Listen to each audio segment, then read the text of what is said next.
Jacob, who is this special guest that we have? We got Percy here with us, who just last night was on the brink of death with a medical emergency, but we took him to the vet just in time, and now he is doing pretty good, as you can see. So, Amazing. Bless. Happy to have him. A great fourth guest on this episode. We also have Sailor, who folks can't see for those of you watching this episode, but you will maybe be able to hear. Sailor, how's it going? Welcome back. Long time no speak. I mean, I fought long and hard to make it onto this episode that no one's going to listen to, but we're doing it. The four of us talking about one of the greatest movies ever made. Awesome. Great to have you back, and just immediately from the jump say that no one's going to listen to this. Sailor Monsoon, always a treat. And coming in hard with the hot takes. Oh, the only reason I say this is because I do believe that Powell and Pressburger are one of the most underrated duos. Not even duos, just directors, period. I Mm-hmm. think at the end of the day, when Scorsese dies, and I hope that's not for another 20 years, I think one of his biggest and most important contributions to cinema is the fact that he has been going at his entire career, he has made it a point to try to shine a light on the brilliance of Michael Powell. I Mm-hmm. mean, there was just a documentary released last year that he narrated. I believe that his narrator that he's been working with forever was Michael Powell's widow. Like, he's been going hard in the paint. He's paid for out of his own pocket restorations for the Red Shoes. Mm-hmm. The man loves Michael Powell, but I still don't think it's enough.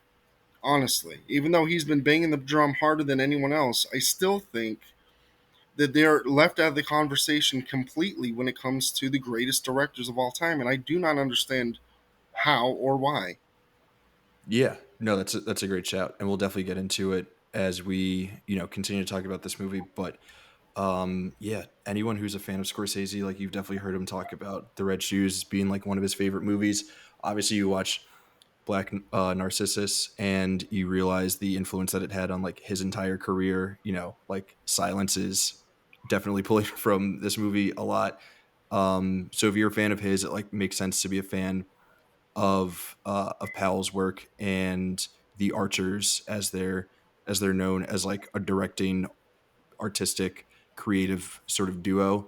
Um, so yeah, I get what you're saying, that it's interesting that not more people are familiar with their work or singing the praises of their work. But we will be singing the praises of this work today.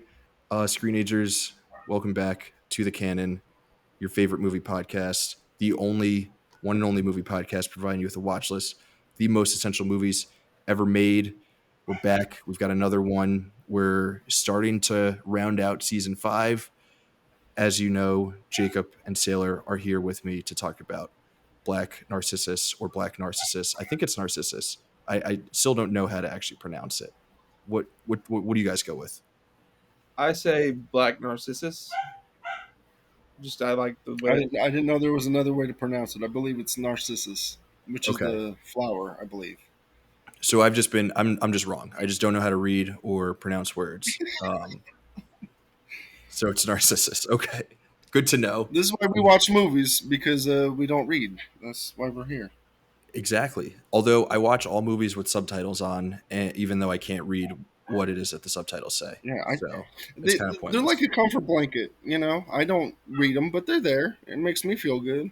Yeah. It's I nice put to them know. on for anything. John Wick, I put them on just to see the Bing, pow, I'm dead. Yeah, There's not a that's, lot of that's, dialogue in those movies. that's exactly what they say. Jacob, where do you stand on subtitles when watching movies at home? I've gotten to the point now where I think a lot of people are, where it's just like, like I never go without putting them on because there's too many distractions. The audio mixes these. It's like impossible to get right. I mean, I would love to watch a movie, especially if maybe I've seen it before without subtitles. If I've seen it enough times, I can watch it without subtitles and I don't pay as much attention. But Yeah, most any movie I haven't seen is probably getting subtitles on it. It definitely, I feel like it helps for me at least with watching, like you're saying, watching movies I haven't seen before, or just like watching movies and like making sure that I'm fully paying attention.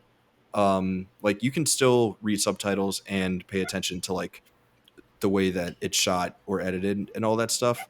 But it definitely helps, especially when watching at home, to make sure that you're not like checking your phone or whatever, or like doing other things. I guess checking the phone is like the main thing. But then sometimes it's weird when you go to like the theater and there aren't subtitles. Um, but have you ever? I saw a few movies recently with like closed captioning with subtitles on, and that weren't foreign language films, and it was kind of freaky to see on the big screen. So I was like, "Oh, cool, Barbie with closed captioning. That'll be sick." And That part then was it weird. started, and I was like, "No, I don't like it. Only at home." Yeah, theaters. It's funny. Theaters, I haven't really had. You don't have that problem as much. Like everything's so fine tuned. It's just like it's like they can't. I don't know if it's a new phenomenon really that the audio mixes are so. I mean, it's always Mhm. everybody's got the problem of you're like explosion shaking the house, so you turn the volume down, and then they're like, and you're like, what? What did they? Yeah. And for a while, we thought it was just Christopher Nolan movies, and then it turned out it's just like every home mix of like any movie that it is that you're watching. I don't know if it's like the compression to digital or like to streaming or whatever that like you it fucks up the audio files for like seemingly every movie. But Jacob, you're in a house. And Sailor, I think you're in an apartment. So like you and I have this where when you like turn up a movie because you can't hear the dialogue, and then there's like an action sequence, and your neighbors are like, "Why is there a shootout in apartment 5B right now?" It's very annoying, the sound mix of movies. That was drilled into me at a very young age because my mother is what is the terminology, that misophonia, where she has like a thing for noises and shit, like it drives her nuts. She's the Mm, one that she was the first one to point out when she could tell when it was recorded on set or in a booth, because she's like, the audio is bouncing off walls and they're outside, so they recorded this later. And I'm like, I don't even understand what you're saying right now. But now as an adult, I'm like, yeah, I can hear it. Like, they recorded yeah. this later, this is a dub. um but yeah, sound mix is one of the most important and invisible things that you can always tell when they do it wrong, and you're like, ah, Hmm. fucking hell. So I'm like, why Yeah. do I have to turn it up and turn it down and turn it up? It's Yeah, it's My it's a real. my friend some of my friends have been working on a web series recently. Quick tangent before we get into the movie itself, but they've been in post production, and they were talking about being like in the editing room with the sound designers, and the magic of like a certain scene feeling not feeling right until like the sound mixers would like add in the like ambient noise of like taxis outside of like a New York City apartment or whatever. And like all of these things are like we never really think of, but like it is such an invisible thing that like ties together movies, and we all feel it on like that sound mix level when we're like watching at home, but there are so many other elements of it where just like a random sound here or there that you like don't even think of can like totally change how it is that you're reading like a particular scene or a movie. Um, and that's why we love cinema, because it's this incredible blend of all these different art forms coming together to give us something like Black Narcissus. How about that? Yeah, I like how you tied it back in. I had more to say, but let's keep it moving. Because I was quickly, I was just gonna All say right, you're gonna it's say one it. of the Just say it. things that Yeah. when it's. I'm just gonna do it quick. When it's done wrong, it sticks out. But when it's done right, it also sticks out. Like Hmm. David Fincher when he made Social Network, when they're in the bar and when they're in the club together, and you can actually hear the club, and they're you can barely hear them talking. It ruins it for every other movie because you're like, oh, this is what it actually sounds like. They nailed it.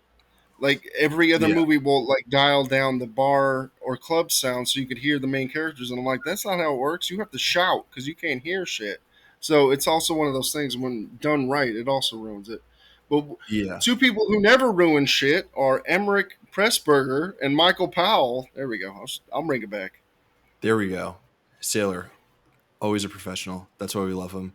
Before we talk about the movie proper, I wanted to start the conversation about the movie, by asking both of you gentlemen if either of you have seen the 2020 remake of this, because I did not know that that existed until earlier today, and I'm curious to know if either of you have seen it, and if you have seen it, what your thoughts are quickly before we jump into the 1947 version that we are actually here to talk about.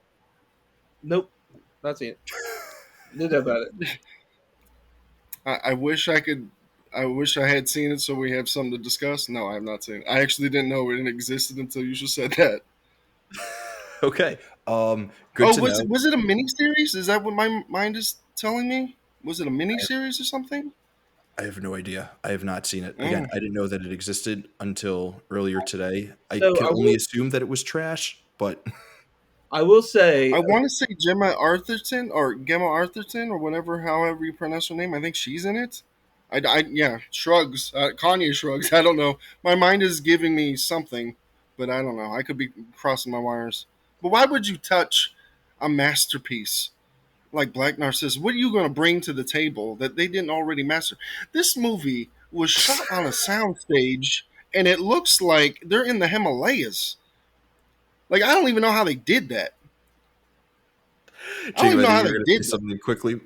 I was just gonna say that I didn't see that there was a 2020, but I did see the poster for the 2020 uh limited series when I was just looking at it. I was like, this is strange. Like that's not an original poster, obviously, for this 1947 movie. I'm like, that's a very Mhm. like modern poster. I was like, oh, because it's for this 2020 thing. But it was for the 2020 version. Yeah.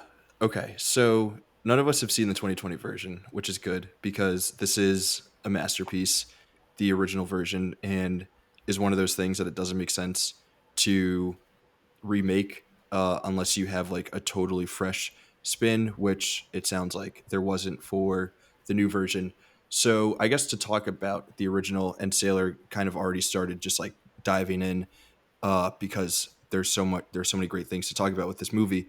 But I'll kick it over to you first, Jacob. What like initially stood out to you from this as like something that, or the reason for this movie being so special, something that we consider essential, and all that?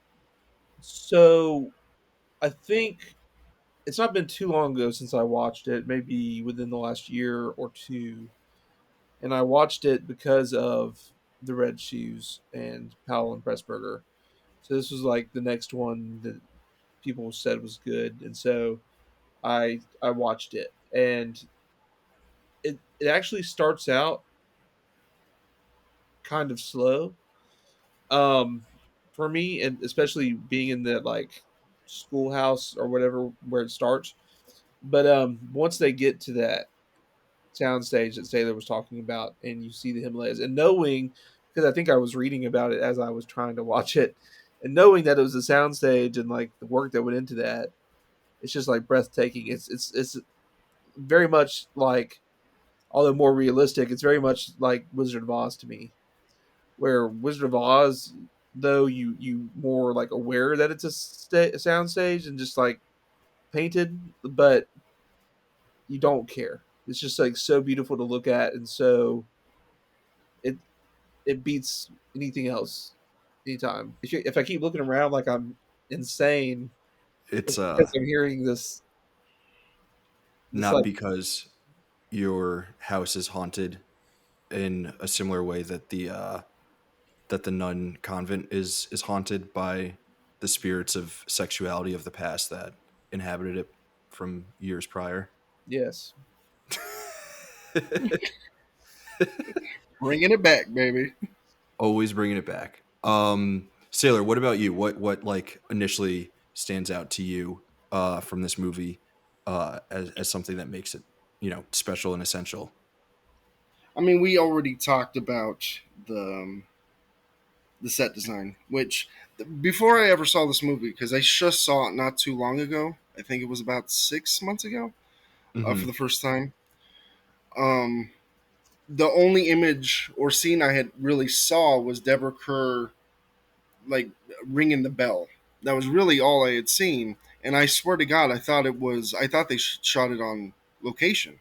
Like I had no idea that this was shot on Pinewood Studios. So I don't because it's never mentioned in the conversation of great sets ever, and it's amazing how they do it. But really, once I saw it, the first thing that stood out to me was Jack Cardiff's Oscar-winning cinematography, which is one of the best uses of Technicolor. I mean, you could say that about all of their movies. Really, honestly, you can, because all of their movies, A Matter of Life and Death, Red Shoes, all of them look amazing. Even his Peeping Tom, which killed his career, is one of the best directed horror movies in that decade. Um, but yeah, that was the first thing that stood out to me was the cinematography. And then while the movie was going, I had no idea that it was kind of a psychological slash horror movie. Like the third Hmm. act kind of takes a turn that I was not expecting at all, and I was like, oh, okay. Like it is methodically paced, Hmm. and but it was not the revelation. It was not building to the revelation I thought it was. I really honestly thought it was going to be a love story, like a King and I type thing, and I was Yeah. fine with that. I like King and I. Nope, it's not that at all. It pivots and it takes a left turn, and I'm like, ooh, why has no one ever talked about this? Like this is crazy. Like Yeah. no one talks about this movie, and I don't understand why. I mean, Cinephiles, it's on the Criterion Collection, so it's out there. People know about it, but I'm like, I, I just don't understand why. Like Catherine Byron as Sister Ruth is electric in this movie. I mean, Deborah Kerr and the guy who plays Mr. Dean, David Farrer, I believe. Hmm. Everyone, great performances across the board, but I have never ever heard anyone single out Catherine Byron as Sister Ruth, and it's yeah, it was a true revelation. She's the nun that goes crazy in the third act, and it's great for people who have seen it. I hope I'm not spoiling it. I mean, that's the whole point of this podcast. You've seen it, I'm assuming. I have a second. I'm seconding Sailor on the Technicolor, which is like really like anything of this kind of Technicolor or this color. We had mentioned earlier off before we started recording. How I just recently watched Ran by Kira Kurosawa, and these kinds of visually colorful, spectacular films just get me. Like, there's very few films that are colored this well. Get That you I what? do what They get you what? they just get me. Um, I, very few films colored this well that I can't. The only film that I want to love that's this kind of colorful visual spectacle is the Umbrellas of Schoenberg or whatever, which I Hmm. cannot do just because of the singing nonstop. But but Raph, I wanted to ask you because I remembered you yesterday. Did you just watch this movie for the first time like today or yesterday? I watched this for the first time today, a few hours before we started recording. I think what you guys are saying is like totally spot on. I love the set design. I love the use of color. I think in terms of like using color as like an actual idea, like an artistic choice for like furthering whatever it is that you're trying to talk about or like communicate within a movie. Like few movies do it as well as this. I think because it was such an early version of using Technicolor, like that sort of why they were like so intentional with how they were using it. Like I think we will talk about like the way that color is used specifically within this movie, but then you also think about like the set design and them not shooting on location and how amazing this movie looks in both like recreating a sense of like realism and feeling like you are actually in the Himalayas, which none of the three of us have been, I'm assuming, so we don't know what it actually looks like, but also I think that choice is like really pointed in terms of making sure that as directors, the Archer crew are like able to control everything within the movie that is that they want to communicate. So like not being like beholden to whatever um like natural lighting there is. Like they can control every aspect of like what this movie looks like by shooting it all on sets and using color. And I think both of those things kind of go into why this movie works so well as like a psychological thriller and not just like it kind of you go into it thinking like, oh, this is going to be like a straightforward like drama about nuns or whatever, but it is really a thriller, but it doesn't like fully lean into it. So I think that's why people have like a tough time maybe coming to terms with like what it is that this movie means. Um so I second, or I guess third, everything that is that you guys are saying. Let's circle back to the use of color, in particular the color red. Jacob, what did you make of how it is that they're using red within this Well, story? specifically, I'm going to draw back and I'm going to let you make your point about red. But I have a point about just the use of color in general. And like, Hmm. this is basically my letterbox review, which is like, this movie is such a great marriage of the form and the function because it's these nuns. It's like the existential dread of being in a technicolor world and wearing nothing but white. Like, in this, it's very interesting because we talked about how visually spectacular this movie is and the color, but like your main subjects of this beautiful technicolor picture are literally draped in white and like Yeah, that no oh have no, and it's just like it's like a visual representation of just how disconnected they are from the sensuality and the pleasure of everything, and it kind of drives you mad because you want that color because you see everything else that's so vibrant, and it's like it's kind of maddening when you don't get that, when you have all these nuns on screen and nothing but white. It's kind of plays into that's that. such a that's an amazing point. I love that connection between form and function of yeah, like it is totally it's the same thing, like right, they're like within the trappings of they should be allowed to wear these like bright blues and greens and things like that, but they're not allowed to the same way that they are kind of like within their own trappings of like their own making, but also not really like not able to express themselves in all the ways that they want to express themselves. Sailor, what do you think about what it is that Jacob is putting down? Are you picking it up, as they say? Yes, I think color is a huge thematic point in this movie across the board. But really, like you said, the use of the color red, which is, from my interpretation, I believe a symbol of temptation, madness, and danger, ultimately. Because Hmm. we don't really see that much red until we start to notice Sister Ruth's decline. And Hmm. then we start seeing it a lot more. And then we realize that that color is associated with her and her fragile state of mind until, yeah.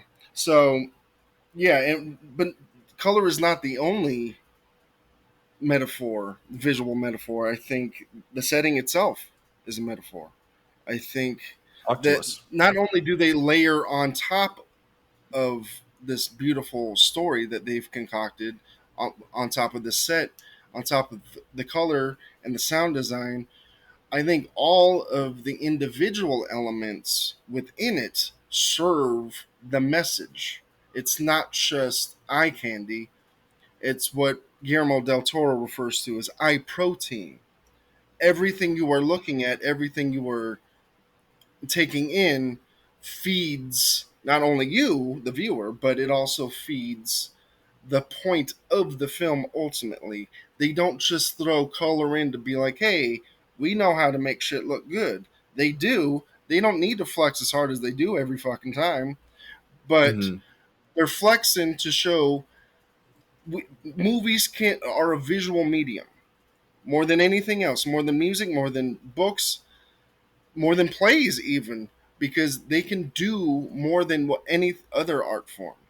So why limit ourselves to just making pretty shit? Why don't we make pretty shit with a message that ties into the themes? So I think that's ultimately what separates them from every director at the time. I mean, like Jacob said, The Umbrellas of Cherbourg is one of the most gorgeous. It might be the best looking movie ever made. It Hmm. really is. It is a beautiful kaleidoscopic explosion of color.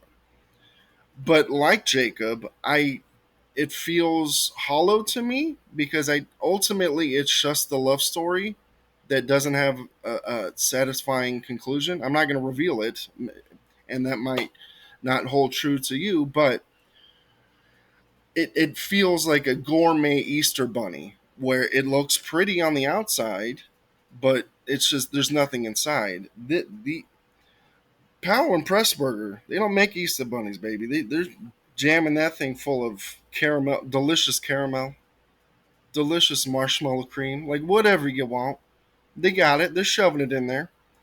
But yeah. So color is definitely a thematic motif that runs throughout the entire movie. There's probably other colors that I didn't even maybe green has something to do with something. I don't know. I didn't notice it. It's Yeah, above my pay grade. there's like the greens and blues of like the backdrop, but in terms of like, I think like what Jacob is saying with like these nuns who they live in this world where there's so much possibility for colorful dress or whatever, but they're stuck wearing their white nun outfit. I don't know what you call that nun garb, but A habit. yeah. Excuse me. A habit. Who's a habit? That's what you call it. Yeah. Back in the habit. That's Sister Act 2, Back in the Habit. That's why it's called Back in the Habit. You're a bad habit. Yeah, they're called habits. I didn't name them. Okay, Take it up with the nunnery. so take it up with the Catholic Church. Mm-hmm. Speaking of nuns, I figured as three men, there's no one better to talk about this movie and what it has to say about gender roles and gender dynamics. So let's talk about all the gender stuff going on in this movie because we're probably the three most qualified people to talk about it. So what do you guys think of like what this movie has to say about um, nuns, their role within organized religion, just like women's role within the world. It's interesting that this movie is like a mostly female cast. Like, what do you guys think about everything that's going on with that? Jacob seems really excited to talk about this particular topic. I think it shows women really got to keep in their place. No, I don't. I let Sailor I let Sailor take this one away to start. It's been a little while, so I'm not as this is part of what I'm not as into Hmm. right now. Oh, you passing the baton to me. Okay, gotcha. I mean, I think it just shows that an all female environment heightens emotional instability. It makes certain women go crazy because they might be gay. I don't know. I can't That's tell if that's a real take or if you're fully doing a bit. I mean, it's like half and half. To be honest, I do think that's a part of it. I do think there's. I think it does say something about female authority, especially in the context of patriarchal, colonial. Uh, the context of that, I think that the time and Interesting. place it's set in obviously has Can something to do can with we the overarching themes of the movie.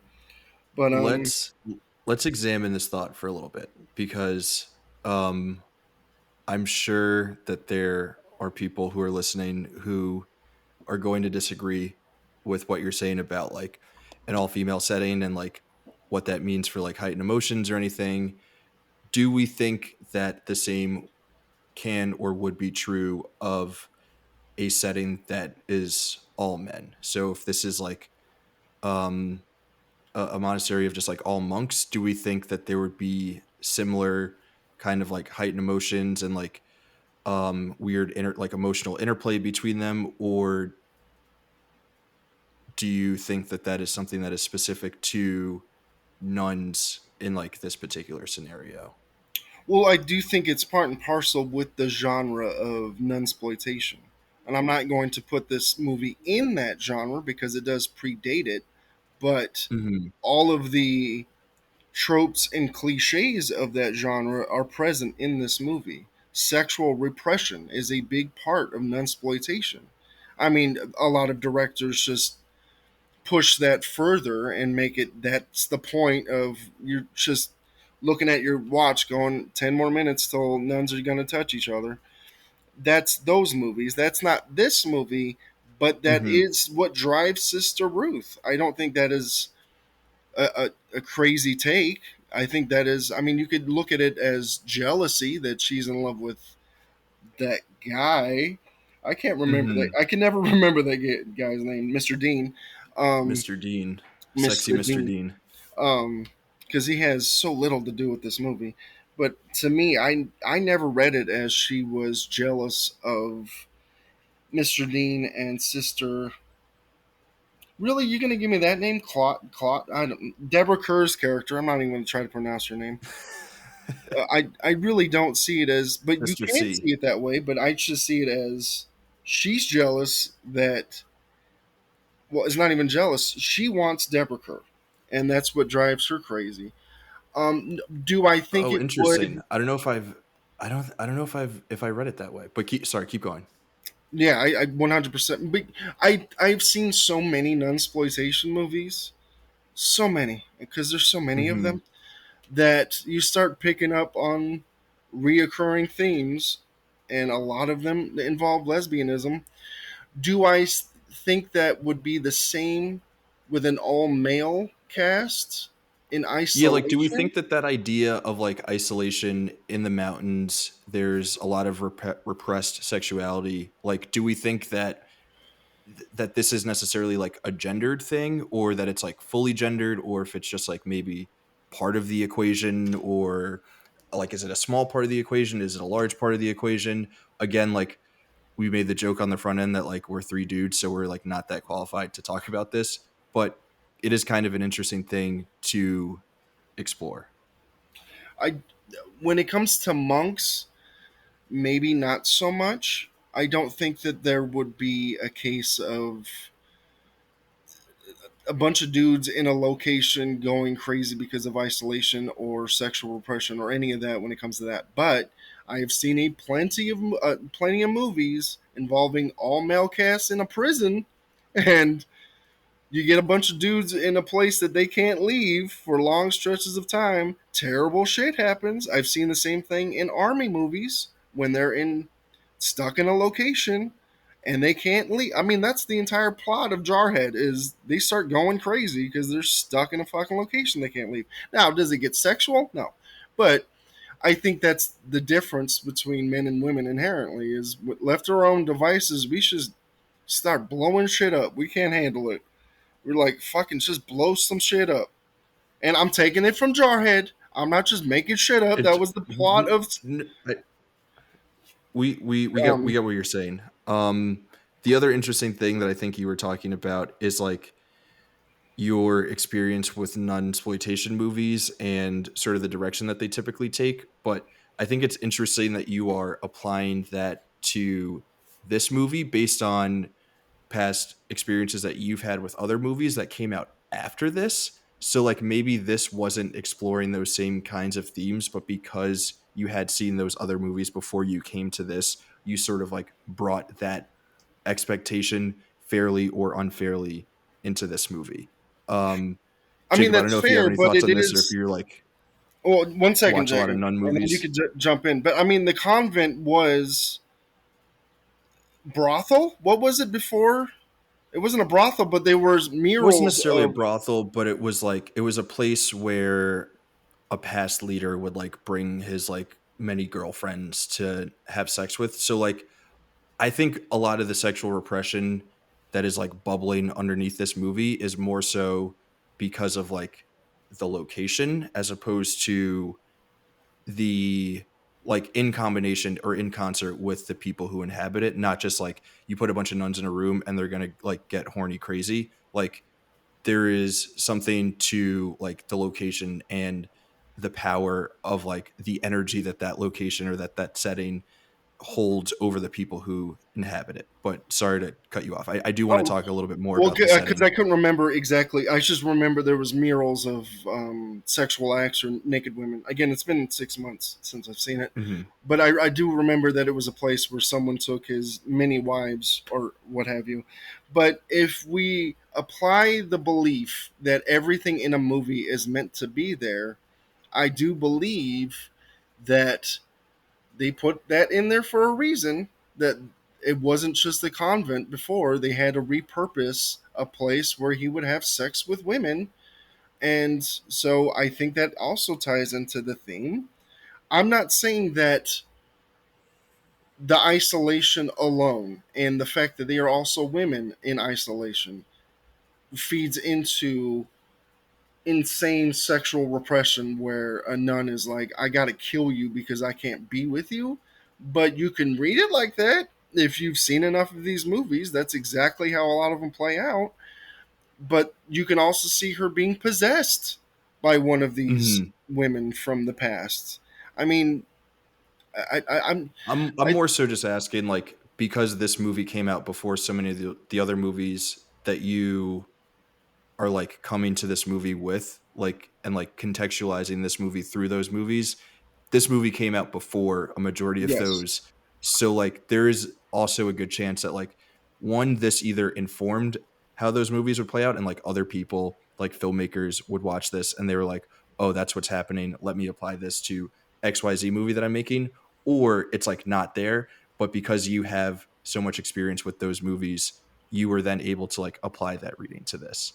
Um, so that's what Jacob, what I wanted to ask you, if you like where you sort of landed on that reading and if you had like other experiences with nunsploitation films and I whatnot. don't have a lot of experience there, so that's kind of where I'm lost. But the what I wanted to kind of bring to this situation is that, like, obviously, as we've been talking about, this film does a lot about sexual repression, but I think it's unfair to just keep it at sexual. I think there's some more repression beyond that, especially with like Sister Cloyda. Like Sister Ruth is pretty like sexual about it, but Sister Cloyda, maybe it's repression of other just base human instincts. And I think there's also um, a connection, but also a separate distinction for like the longing for companionship, that that she longs for beyond just a sexual need.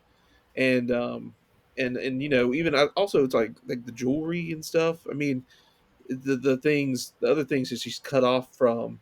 Um, the whole name of the movie is well, we can get into that. It's based on what the cologne that but it's I don't think it's just sexual is the point. I think that there's a lot of things that are involved, and when you're in that lifestyle, and that drives you to this breaking point. But Yeah. No, you that's a great point. Cause like, right, like a life devoted to your spirituality is like one where you're supposed to strip yourself of like all of these things that tie the rest of us to the earth, like all these desires, whether it be for like tangible things or connection or whatever it is. So yeah, I I think think that's totally at play. in a way, and that's what we were talking about with the color. Like you have this beautiful Technicolor spectrum, and they're limited to white, and it's like you have this beautiful human spectrum, where it's not just sexual and it's not just love. It's also like, can they fully, like, how much of it is repressed anger? Hmm. Like, Mr. Dean is able to fly off the handle at times and let his emotions, fly, and everything has to be bottled up in all of these nuns all the time.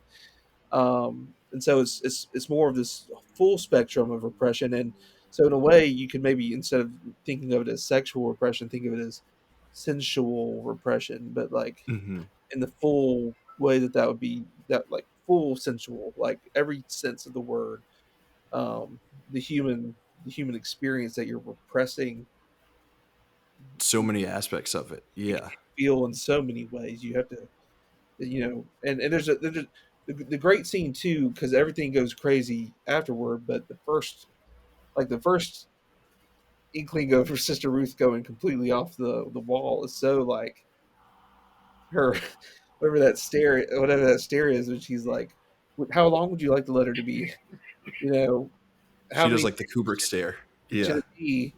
It's like it's that feeling of I don't have any agency at all.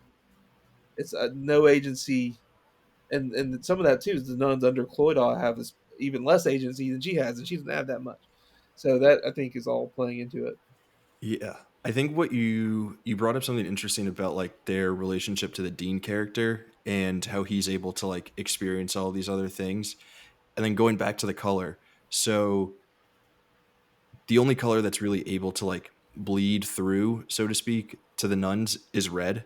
And we can apply whatever understanding of the color red that we want to that. But like he has access to all of the other colors. Like he wears greens, he wears blues, he wears reds, he wears yellows. Like he has access to all of that. So like again to what Sailor was saying about like how everything in this movie is like very intentional and like working towards a specific message. Like the fact that he is able to have all of those colors within his like wardrobe speaks to Jacob what you're saying about the fact that like he has access to all of these other like human desires that these nuns don't have access to in their all white habits. Um good stuff. I think that was an interesting conversation about what is like a pretty difficult thing to tackle. Again, because like the three of us are not experts about nuns and everything that that it is that they might represent within cinema, despite Sailor having seen every nunsploitation movie that there is. So we spoke about it a little bit before, but I won't ask the question flat out. Can we call this a horror movie? It has a lot of elements of it, but Sailor, can we flat out say that this is a spooky movie? Um, I wouldn't disagree with you if you called it a horror movie. Hmm. I mean, Total. I believe it was Total Film did a list of, or Sight and Sound did a list of the 100 greatest horror movies, and Come and See made their list, and that's a war movie. That's not a horror movie in any Hmm. way whatsoever. But if you're looking at it in terms of themes and where the movie goes, I would say it's as horror as any other movie made before Psycho. This was before Psycho, right? I'm pretty sure it was. This is the 50s, Years right? before, yeah. Yeah, yeah. This is the Yeah. 40s. Oh, this is the 40s. Goddamn. Yeah. So, I mean, horror is not what it is today. Hmm. Action wasn't the same as it was then. Like genres evolve over time, so I would say, yeah, I would put this. I mean, I wouldn't put it on a list of the best horror movies, even though it's one of the best movies that happens to be horror. If that's the delineation, I mean, we just did a list on the site of the 100 greatest action movies, and I had some opinions. There were some movies that You? made, yeah, yeah, Wait, I you, Sailor Monsoon, you had opinions about yeah. something? I'm not going to get into it, but Old Boy is not an I, for action one, am movie. shocked. Yeah. But if you did put this on a list, I would be like, that tracks. That makes sense. It has such a huge influence. It draws from so many inspirations. Guillermo del Toro is in love with this movie. I could see Hitchcock definitely being inspired by this thing. Hitchcock Oh, was this a is, huge, yeah. yeah, Hitchcock was a huge fan of cinema, so he pulled from every damn source. So I would say this is firmly in the category of granddaddy of horror that may not have all of the horror that you want from the genre, but it hits all the notes. Jacob, what are you thinking about this? I mean, I wouldn't. It's one of those that's tough, and it's like when we were talking about. I'm trying to write a pole position for action movies. It gets really hard to define when you have something like this, and I wouldn't quite call this a horror movie. I mean, the last third of it has definitely horror elements um, uh, that it leans into pretty hard. But even then, it's not like the resolution is particularly. You call it a thriller, you call it. I mean, but yeah, I wouldn't call it a horror movie personally. Yeah. there are elements for sure. It has like in the final third, there is like language, like cinematic language of horror movies that we understand. And again, going back to like the fact that this movie came out in 47, so like a lot of that language that we understand as being like of the horror genre is like maybe pulling from this as opposed to like this like pulling from something else that was establishing the language of horror. Like maybe in ways this is pulling a little bit from like German expressionism and like those kinds of horror movies like Cabinet of Dr. Caligari or like the OG Nosferatu or something, like maybe a little bit, but like not fully like living within the genre the same way that those movies are. So, with that question and something that I brought up before that I thought was super interesting, and I'm curious to know if you guys found it as interesting as I did, but like the setting itself, not just like within the Himalayas, but the actual physical building that they're inhabiting, to me, very much so feels like a place that is in some way, shape, or form haunted.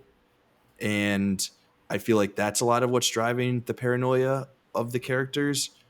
Jacob, did you feel the same way watching that? Like, what did you think about like the building itself and That's what it means for the story? it is an interesting thought, and it has been a little while. I definitely was thinking about the fact that they were putting this focus on this building.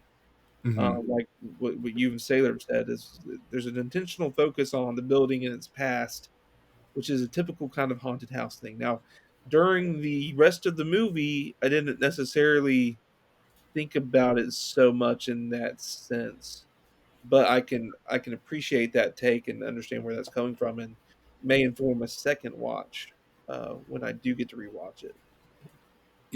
I came across something. I had the thought while I was watching it, and then one of the things that I came across while just like prepping for the show was someone comparing this to The Shining and like the Overlook Hotel and how that is very much so influencing the actions of the characters in that movie and how there's kind of like a similar thing. So Sailor, shining or not shining, like did you see the building itself as being something that we could consider haunted, even though it doesn't, maybe present itself in the way that we're used to seeing haunted uh, movies about haunted places play out?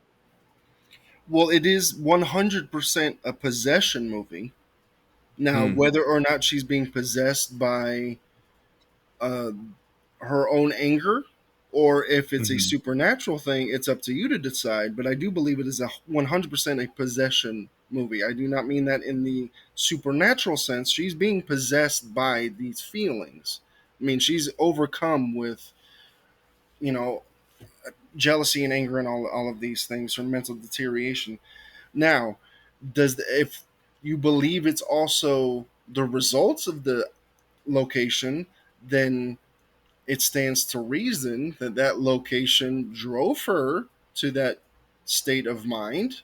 So, I mean, I don't think it's a leap to say that it could also play as a haunted house movie in the sense, or at least,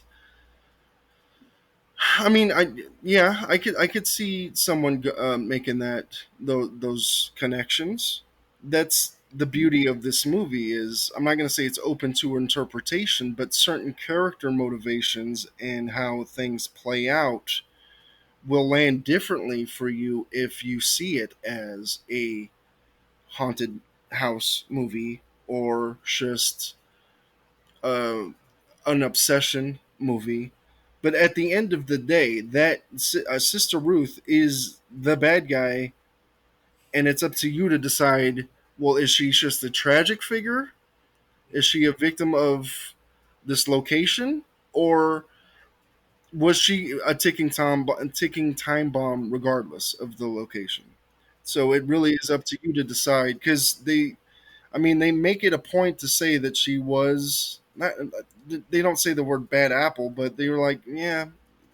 Uh, uh, doesn't the other sister? Doesn't the main character say, "I don't want her"? Like, isn't she a problem? I don't want her. And they're like, no, Yeah, no, no. yeah, they She'll refer be to her good as like with a you prop. guys.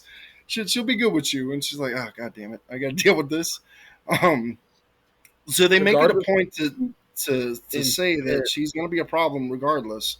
So I mean, you could look at it as a Jack Torrance situation where the wrong person is in the wrong location and it just amplifies everything. Or, so yeah.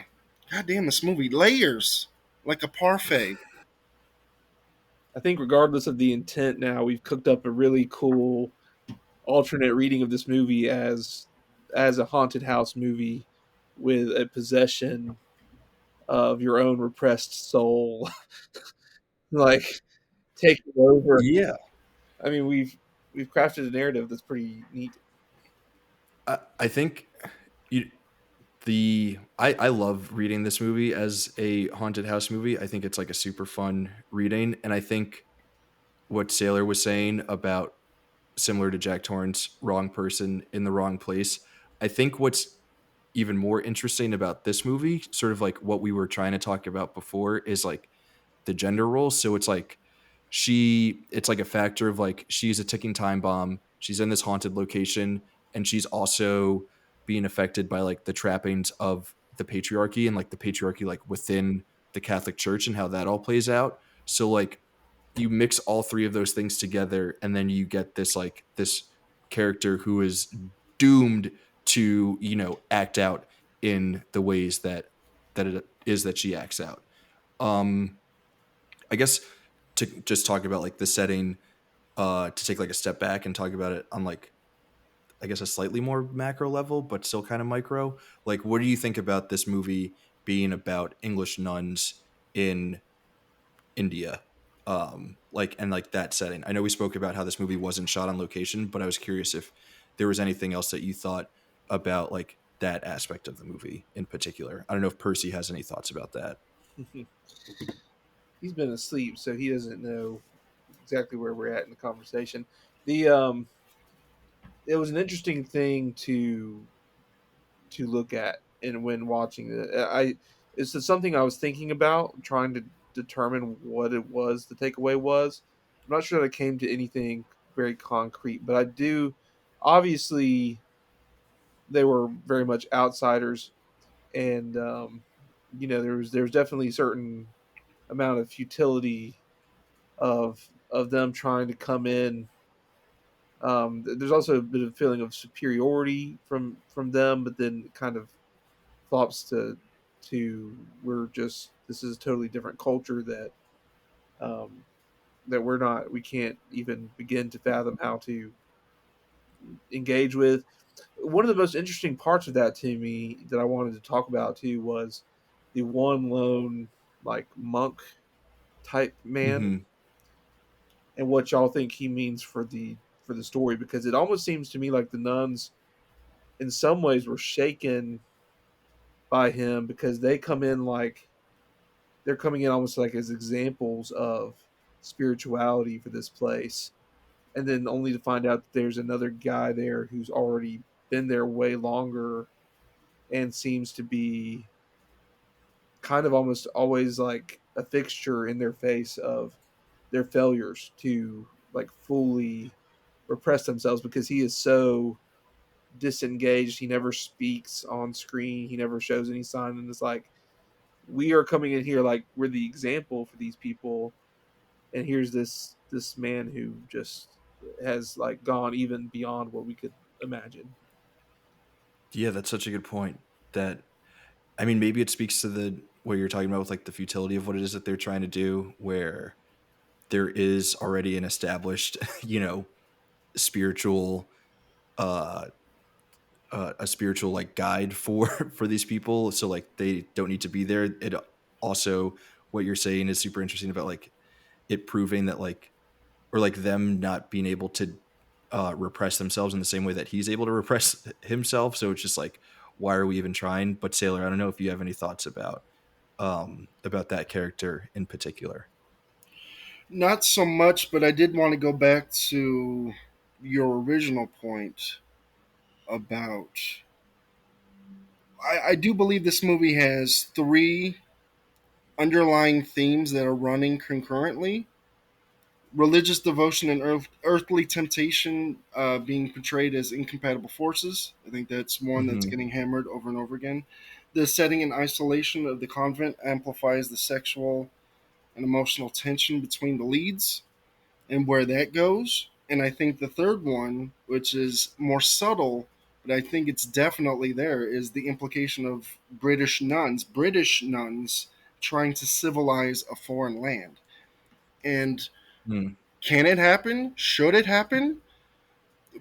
Is yeah, it good? feeling Is it an civilized is overall hard. good? So is this a horror movie based on that? That no matter what you do, you are still trying to impose your views that you consider to be better over these people simply because you've read a book. So I should it even happen in the first place? So I think this movie is juggling a lot of balls on top of the other themes, which is it or not even themes, but the question of is it even a haunted house movie? So Hmm. I Yeah, think, but go ahead. we can have the fun genre question of is this a haunted house movie, or we could have the larger historical context question of like what does this movie mean for um, reconciling with the fall of the British Empire and like what British people were thinking about that. And like the fact that it's able to juggle both of those things at the same time, and you can like come to this movie and you can appreciate it for either or both of those things is like a testament to how good this movie is. I mean, Because like, you can literally see it as the land rejecting these foreigners. They're coming mhm, in thinking they're going to do something, and the house, it's the convent, which is, I mean, is a symbol of where they are, is literally rejecting them. It's saying no, yeah, get the fuck out of here. So I mean, to you the kind point of where it's driving them crazy. Yeah. yeah. I think like on this point, it is interesting to note that this movie came out in 1947. I think it came out a few months before India like officially got its independence from the British. So like this was very much so something that was like in the minds of the filmmakers as Brits and of like the British public as they were going to see this movie. It's also interesting that we're talking about this movie a week after talking about the bridge on the River Kwai, which is also in a lot of ways dealing with the fallout of the British Empire and like British people like coming to terms with like what it means for them as a society going forward, and also like what it meant for the rest of the world to have to deal with British people like colonizing everyone. Um, but it is interesting that like both of these movies are from a British perspective and they are about Brits like in Eastern lands like not being able to do what it is that they think needs to be done in order to again like civilize in very hard air quotes this foreign land of like whatever barbarians or whatever they called people who were not British. So it is interesting like thinking about this movie versus like the bridge on the River Kwai, but also the fact that this movie is able to like juggle all of those different things within an hour and 40 minutes. And look beautiful while it's god damn, they just knew what To they were look doing. beautiful and for that beauty that we are like witnessing to be informative for what it is that this movie is trying to communicate about all of those different themes. Um, okay, so we're gonna go from like something really big to like something a little bit smaller. What do you guys think of the Dean character? What do you think of all of the different just like character dynamics between him and all the nuns? I thought Dean was hilarious. The fact that he's like supposed to be this like sexual force that none of them can stand with his like tiny chicken legs and like goofy hairy chest. What did you guys think of him and just like all of I the think character interplay? I think the whole movie hinges on him having the charm enough to be that. I mean, if he wasn't like he is kind of funny with like I was really surprised watching his performance. It was so good, and he was so charming in how he was. I thought he was probably like some guy I hadn't really realized was like a big that went on and was in like a bunch of stuff and like that was like a heartthrob kind of guy. And no, he not really. It's like, but he's so good in this. He's so good in this, and portraying this character. Um, I really enjoyed his performance a lot, and it's really just crazy to me that that was really the height of it was this. Yeah, he didn't have much else. Sailor, what did you think about Dean and I like his? I there are two characters that are introduced to act as, because we haven't even talked about Sabu in this movie at all yet, because that's a whole nother plot line that really doesn't go Mhm. anywhere. And I'm glad we're not talking about it, because then we have to talk about Gene Simmons and Brownface. But I mean, it's there. That's also a plot line going throughout this movie, which is fine. I like Sabu a lot. He because he's trying to meet them in the middle ground, because he doesn't Mhm. understand a lot of their traditions and the way they do things, and they're trying to meet him halfway because they don't understand. So that's the culture clash. So then Mr. Mhm. Dean shows up, and I do like the fact that, no, and I don't mean this as a slight against this actor, but I'm glad that they didn't go with the stereotypical, like a Rock Hudson or a Gregory Peck or one of those macho, sexy dudes that would come in Mhm. here. He just looked like a dude that's been living here for a while that kind of knows some shit, and I like Yeah. that. And He's like I sexy in his own weird, goofy way. yeah, but I think he just stands in as any man. If he was like super sexy, then he'd be like, "Yeah, I understand why y'all are going crazy and you can't handle the nunnery." But he's just a dude, and they were like, "Oh man, a man!" It's like A that Who Framed moderately Roger sexy. Rabbit. It's a Mhm. man. But Yeah. I'm glad he's in there, even though I'm not going to say he doesn't add much to the plot, because he is important. He's there because you need a little bit of levity. If it was just the nuns, I think it would be definitely more of a horror movie. But since you're injecting these other plot lines that may not tie in all the way to the third act, because once they drop Sabu and that shit, we never really see them again. I don't remember. Maybe they show up at the end. Maybe there's a tag. I don't remember. But a lot of the characters are just dropped for that third act. Um, Mhm. but I'm glad he's there simply to have some comedic relief, even a bit, just an Yeah. injection of personality that's more than just nuns bitching about Yeah. shit or I just wanna simmering. make sure that I got this right. You appreciate his inclusion because it would otherwise be unbearable to watch a movie about just women, right? That's what Yes, you're saying? Okay. yes. I need you to isolate the audio and keep that Let's clip forever. it and put it on all of our Yeah. social media. Isn't Breaking Sabu is news: Sailor hates movies about women. Can't handle it. isn't Sabu who brings the character that brings the cologne, the black Narcissus cologne Yeah, that Sailor, or not Sailor, sorry, Jacob, I think you wanted to talk more I don't know about if I that have cologne. much to say about it, but that's very interesting that um, that's where the movie gets its name from. I didn't know if y'all had any thoughts on that, or if it's just a representation of the temptation and the desire. Yeah, probably a representation about temptation and desire and, sexuality and all that stuff. I was too focused on whether or not this was a haunted house movie to think about that. And I also, like Sailor said, I didn't really want to think about the fact that this movie features a good enough amount of brown face to be pretty uncomfortable. It really is. It's at a certain point you go, "Ah, all right, whatever." You always have to meet movies where they are. Yeah. You have to I judge them usually in the tried context to of their not time. meet casual racism with whatever. But yeah, it's like, you know, you understand why it's unfortunate. We acknowledge it, and I mean, at least we they know got to not do it. Sabu. Like he's genuine. They didn't. They at least tried. So I think it's sometimes I don't Yeah, always want to blame the director, because that was just the tenor of the time. Is we can get this big name actress, put her in brownface, and yeah. she's not bad in the movie. Gene Simmons is an amazing actress. It would be a bigger issue. Like I think that the Also, to issue, contextualize it, like this was still like the British Empire was still colonizing India at the moment at the time that this was being made. So I don't think that British people were necessarily thinking about how offensive it would be to have British people in brownface yeah, at the yeah, time.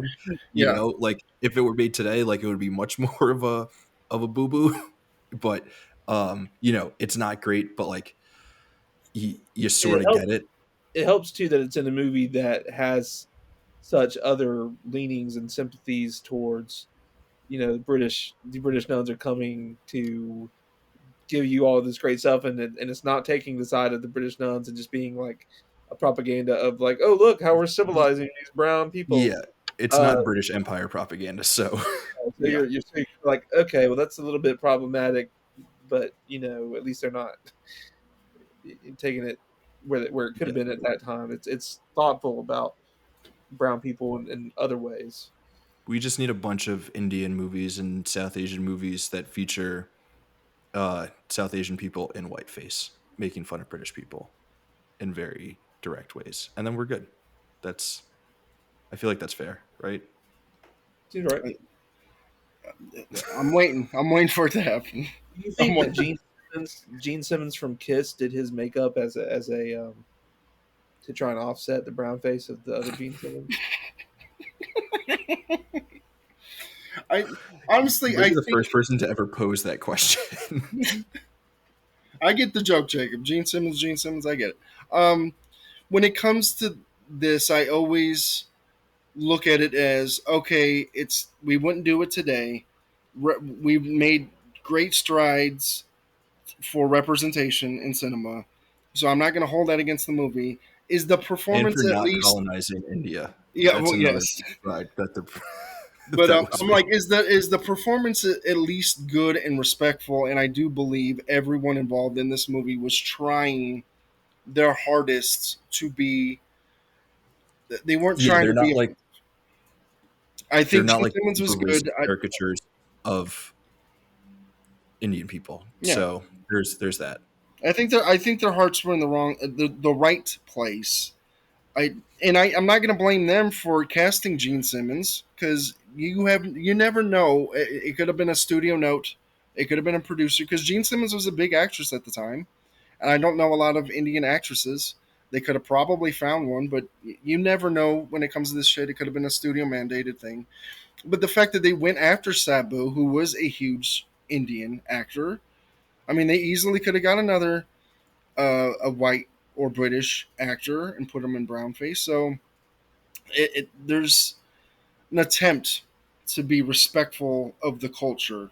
So that's We're 1 for 2, that's baby. that's the That's takeaway to me. Ultimately, is yes, it's dated, yes, it's offensive, but their hearts were in the right place. And again, Gene Simmons is good. It's not a Mickey Rooney in Breakfast at Tiffany's situation where you're like, "What the fuck are you doing? Like, what is this? Like, this is the yes. yeah." There is So there it's is not that. that. I just if you haven't seen this movie, I don't want you going in like, "Oh fuck, they did it again with the racist shit." Yes, it is. Yeah. It's dated, but eventually you get over it and you go, okay, it's not a caricature. She's not mocking anything. She's not. The character isn't a joke. Like Yeah. again, Mickey Rooney in Breakfast at Tiffany's, which is again, what the fuck? I'm not a huge fan of changing cinema or changing art, but you could cut that shit out of that movie and it would have no bearing on the plot. So why don't we just do that? How about we just cut that shit out? We don't need it. Yeah. I think what we're saying about like there's a lot of context within this movie where um it's again like it's trying to understand the relationship between the British Empire and colonized India, like through the story about nuns in a monastery up in the mountains who are like driven to murder by sexual repression and like maybe ghosts. So there's like there's so much going on that it's it's understandable at least. um, Sweet. I didn't really have anything else that I wanted to bring up. Were there any other topics or points about this movie that either of you fellas wanted to talk about? What is up? What so it's again? It's been a little while. What exactly was the deal with the nun who grew the wrong crops or whatever? Whatever she did? Whenever I hear "What's the deal," I immediately think of Jerry Seinfeld. What's the deal with that nun? Because we got Cloyda and Ruth, but then there was this other nun there's a lot of focus on did she plant the wrong vegetables or something? I I watched it today, and I honestly can't say. I don't know that I Is remember. that something you remember at all, Sailor, or was that just kind of lost on the movie? I was just trying to figure out what that nun what was going on with that nun storyline. So I don't think it leaned into the sensuality as much with her, but it very well might have. But I kind of missed it. I just got to the point where she was like, she planted the wrong. She was supposed to plant like potatoes or something. She planted something else. I think the kids told her wrong, or they. I can't remember what was going on, but oh well. When it comes to that nun, it's none of my business.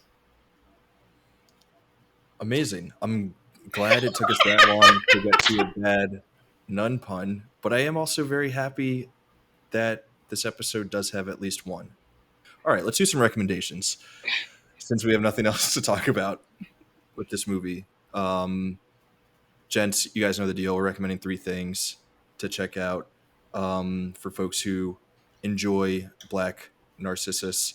At least one of them has to be another movie. The other two things can be any and everything else: more movies, TV shows, books, board games, video games, whatever the hell you like. For the order, we'll go Jacob, Sailor, Raph. Actually, I feel like Sailor. How weird are your picks today? I don't have any yet, but so go ahead, Jacob. You don't have. Okay, so Well, we'll go with that order. yeah, my first pick is the most basic, easiest pick, but it's not in the canon. I don't think, unless I'm wrong. We've already talked about it a good bit, but I think the best Powell and Pressburger movie is The Red Shoes. Um, and the when you talk about the use of the color in this movie, just wait till you see The Red Shoes, which is uh, absolutely stunning. One of the most beautiful movies I've seen, uh, especially that 20 or so minute sequence in the middle. That's just the ballet. It's like the whole movie. The whole movie is great and does a great like meta thing with the story of the Red Shoes. But within the movie is the ballet of the Red Shoes, and it takes advantage of techniques that could only be performed through cinema. And it almost kind of feels like the whole movie is just an excuse to put together that 20-minute scene, and it's just glorious. Amazing. I gotta watch it. I've not seen it, but it's high on the watch list, especially after watching this. Amazing pick. Kind of surprised it's on the canon, but so be it. Sailor, have you thought of a first recommendation yet? I always do, baby. My first one up is a The Night Heaven Fell from 1958. I know it's not in the canon because no one has ever seen this movie. It is a visually rich, lesser known Brigitte Bardot film set in the Spanish countryside that covers nuns, sin, and temptation in the glorious, color drenched world.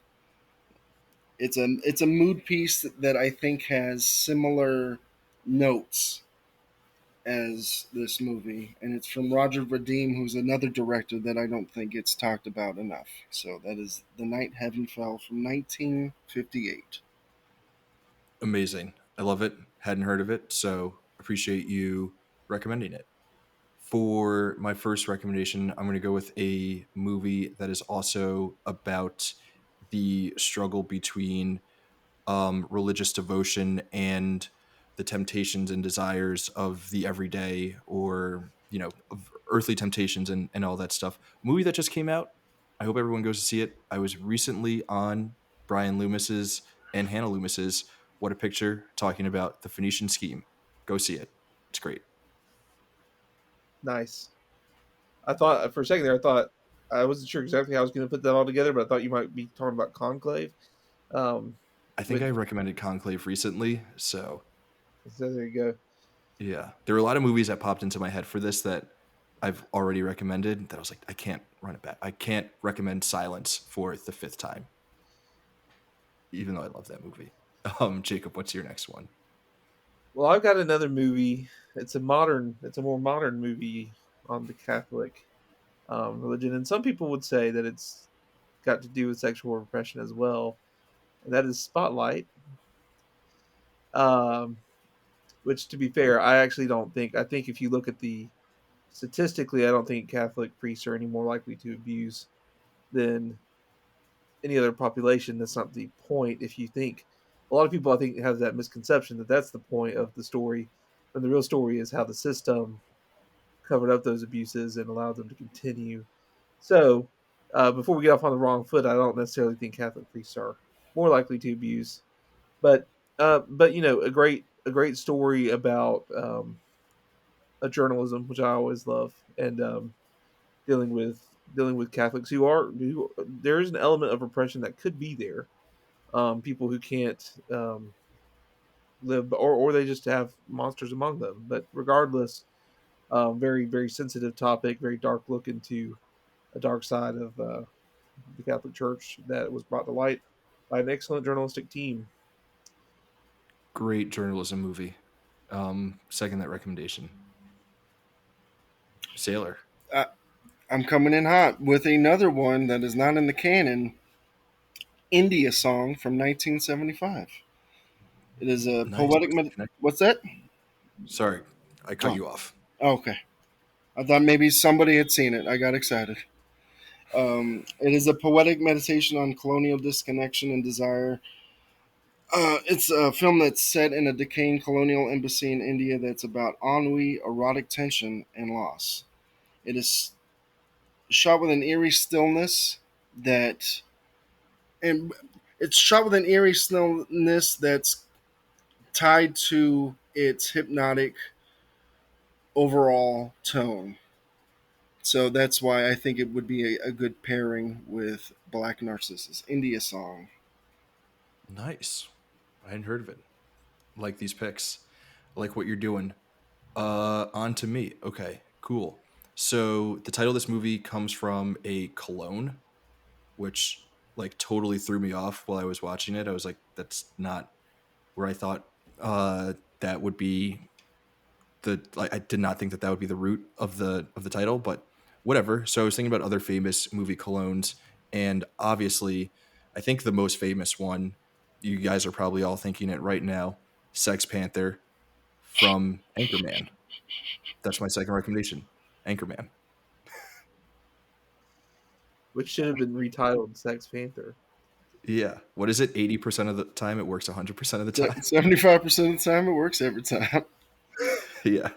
Uh, one of the funniest movies of all time. Maybe also a little bit about sexually repressed people who are confined to a single space in the newsroom. You know, newsrooms will make you go crazy with sexual repression.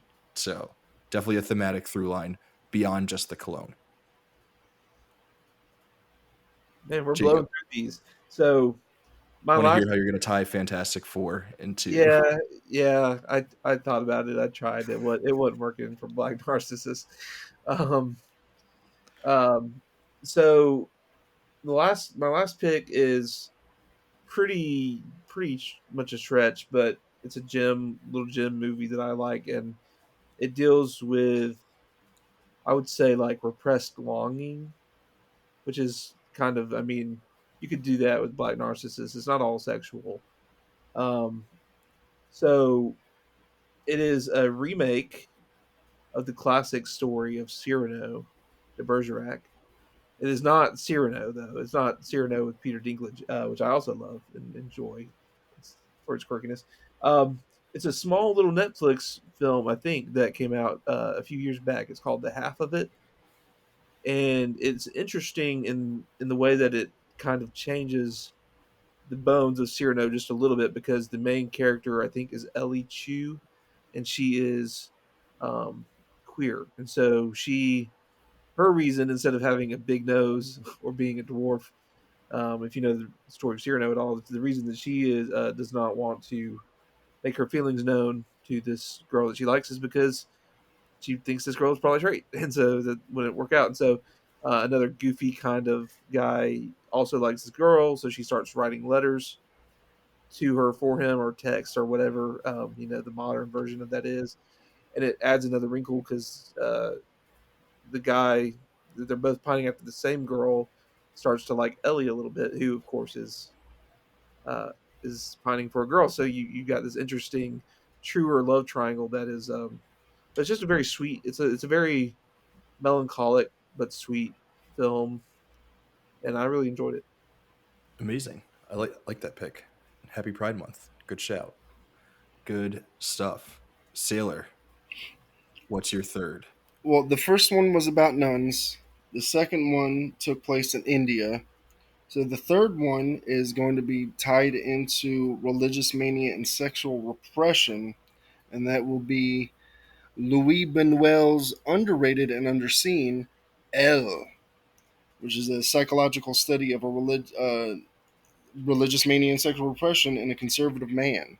So it ties into the questions you were asking about a bit about man's loneliness and whether or not it would whether the same thing will happen. But this is a man who's married and he is really tired of her being hot around other men, and shit goes wrong. Mm. Louis Buñuel is not a subtle filmmaker, but he is one that deals with more than just surfaces, just like Powell and Pressburger. And he also knows how to direct a fucking movie. So, and I Hell also yeah. believe not enough people have seen this. They've seen the bigger movies, but some of his lesser known have slid through the cracks, and I think this is definitely one of his better lesser known movies. L from 1953. I didn't get a single new movie on this list, but it's fine. There wasn't as much gusto on that second pronunciation of the title. What? Taylor put a lot of gusto the first time he pronounced that. Yeah. He L. was really feeling, yeah. It's I love E it. L L. Amazing. I can't roll my Right. L's. I'm sorry. Apologies, Louis. We totally forgive you. It's okay. You're doing a great job. We've got 9 movies. My final recommendation, uh, bear with me. So, Oscar winning cinematography from Jack Cardiff, who is amazing. And we barely spoke about him, but the cinematography here is amazing. But he also shot the 1978 version of Death on the Nile. So I'm going to recommend the Kenneth Branagh version from 2019 or whatever, which like kind of sucks, but in the most fun way possible. So go watch it. Go watch. Oh my God, what's her name? What's Wonder Woman's name? No, Gal Gal Gadot. Gadot. Gal Gadot. Gadot. Go watch Gal Gadot be awful in that movie. It is so much fun. I don't want to actually you, Raf, but you pronounce the Hmm. T. It's Gadot. She may be a Okay. shitty actress, but put respect on that name. Is it How does she Gadot? have a career? How does she have a career? I don't understand it. Because she's hot. I guess. I Gal guess. Gadot. Gal There Gadot. we go. This is Those the are our second straight recommendation. podcast we've been talking about how Gal Gadot is not a good actress, Raph. Hmm? This is our second straight podcast between the two of us that we've been talking Oh about. yeah, because we were talking about Snow White before. Yeah, Yeah. right. Oh my God, we're devoting way too much time to her. Well, those are our recommendations. 9 amazing movies. Gents, thank you so much for joining. This has been a ton of fun and a very illuminating conversation. I think before we get out of here, I hope our listeners agree that this was an illuminating conversation. Before we get out of here, though, what do you guys have going on the website? Where what can folks check out? What are you guys writing? Well, Sailor probably has a lot, so I'm going to I'm go ahead. I'm going crazy Sailor right has now on eight Screen Age thousand lists. Wasteland. Jacob We're was in gonna the say Sailor has a lot, so I'm gonna go first, and now Sailor is just running with it. Oh, I can barely hear you, Jacob. I'm sorry. Go ahead. I'm sorry. It's totally fine. It's just funny. Um, yeah, no, I've got reviews I got to get out for this weekend. I watched Lost in Starlight, the first ever Korean language animated film on Netflix. That's a Netflix original. It was pretty good, and also animated. Both of these are adult fare too. Predator: Killer of Killers, new animated movie on Hulu. I was watched those this weekend. I've also got Pole Position, which is kind of kicking back up. We're doing an action month special to see what action movies might be able to vie for the award this year, and we've got some new trailers, some new looks at some of the best picture nominees lately. So, kind of want to tap into that and just see what we're thinking. So, that's what's on my plate right now. I love it. Sailor, list all of the lists that you have coming up on the website. And apologies again, Maybe not Jacob. all of them, I can for the most barely part. hear either one of you, so It's okay. you should have the cat talk for you. I think I can understand the cat more. Yeah, since we are in the middle of Action Month on Screen Age Wasteland, we're releasing a bunch of action lists. I mean, we just did the 100 greatest action movies. We have a 50 greatest action villains, a 50 greatest action heroes. I'm kind of tied into both of those, but not really. Kane and Dahlgren took the leads on those. But what I am releasing this month is underrated action heroes and villains. And I had Most Sailor so much lists of all time. spillover, I decided to do another 100, and we'll see when Duke allows me to drop that list. It was originally supposed to be a top 50, and I was like, hey, Duke, can you get enough images in a week to turn this into a top 100? There's a lot of Oh man. underrated action heroes and villains. I'm just saying. I think it's going to be a really fun list. Um, I also, apropos of nothing, made a 500 greatest sci-fi movies list. So we'll see when that drops. It was not prompted. No one wanted me to do it. I spent 38 hours straight compiling this list. It'll never be on the site. No one will ever see this. But this is what I do on my free time. Oh man. You need help, brother. Yeah, I know. You I are got a a disease. listaholic. I got a You are a disease. listaholic. You love lists, man. But that's amazing.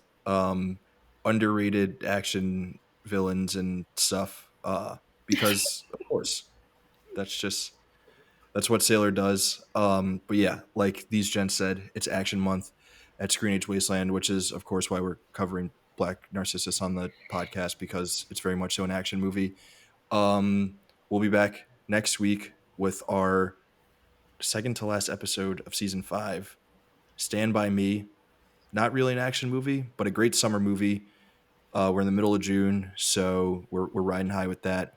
And yeah, I think we're gonna have Bob and Ramona, our resident Stephen King experts, and Hannah Loomis will also be joining us for that. So can't wait for it. We hope to see you there wherever it is that you're listening or catching us right now. If you're watching us on YouTube, you've gotten some great Percy content this whole episode. So we hope to catch you back on the same feed next week. And as always, in the meantime, we will catch all of you lovely screenagers in the wasteland.